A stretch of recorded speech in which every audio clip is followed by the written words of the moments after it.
আসসালামু আলাইকুম। কর্মব্যস্ততার মাঝেও আজকে চলে আসলাম সাটুরিয়াতে, মানিকগঞ্জ। কারণ আপনারা সবাই জানেন যে এখানে আমার একটা রেস্টুরেন্ট আছে, গরিবের রেস্টুরেন্ট। আর সেই রেস্টুরেন্টের নাম হচ্ছে শ্বশুরবাড়ি রেস্টুরেন্ট, চাপালা শ্বশুরবাড়ি রেস্টুরেন্ট। অবশ্য গতকাল এবং গত পরশুদিন, তার আগের দিন একটানা বাণিজ্য মেলায় ছিলাম আমাদের গোলসেন্স গ্রুপের নাম্বার ওয়ান, মানে পর্যটন ক্ষেত্রে গোলসেন্স গ্রুপ, সেখানে স্টল আছে আমাদের।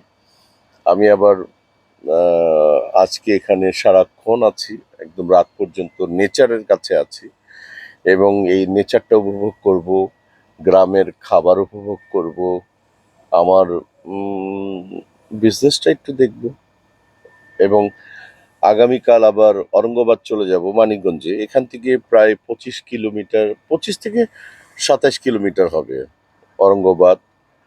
আগামীকাল, মানে আগামীকাল সোমবার দিন, তারপরের দিন আবার যথারীত কর্মজীবনে ফিরে যাব।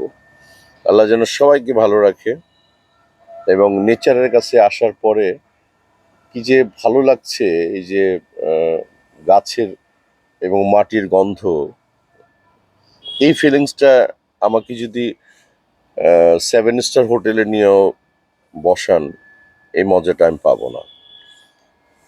এবং আমি অন্তত ব্যক্তিগতভাবে মাটির মানুষ, মাটিকেই পছন্দ করি এবং নেচারকে পছন্দ করি, গ্রামকে পছন্দ করি।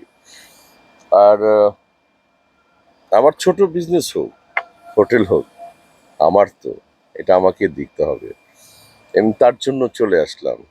এবং এসেই বললাম যে দুপুরের আমার জন্য একটু মাছ রান্না করো, সরপুঁটি মাছ, আলু, বেগুন। আমার বাবুর্চি দারুণ, খুবই ভালো রান্না করে।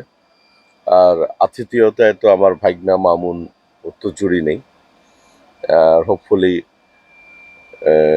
আগামীকালও আরিফ, আমাদের অ্যাসিস্ট্যান্ট, মৌসুমি আমার, ও মাছ। আমি আবার ফিশ লাভার, ফিশ ভীষণ পছন্দ করি।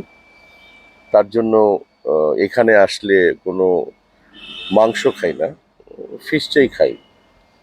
উম, সবার সাথে দেখা হবে আজকে সাটুরিয়াতে, চাপলা শ্বশুরবাড়িতে। All the best. আপনারা সবাই আমার জন্য দোয়া করবেন এবং সবার সাথে যেন দেখা হয়। আসসালামু আলাইকুম।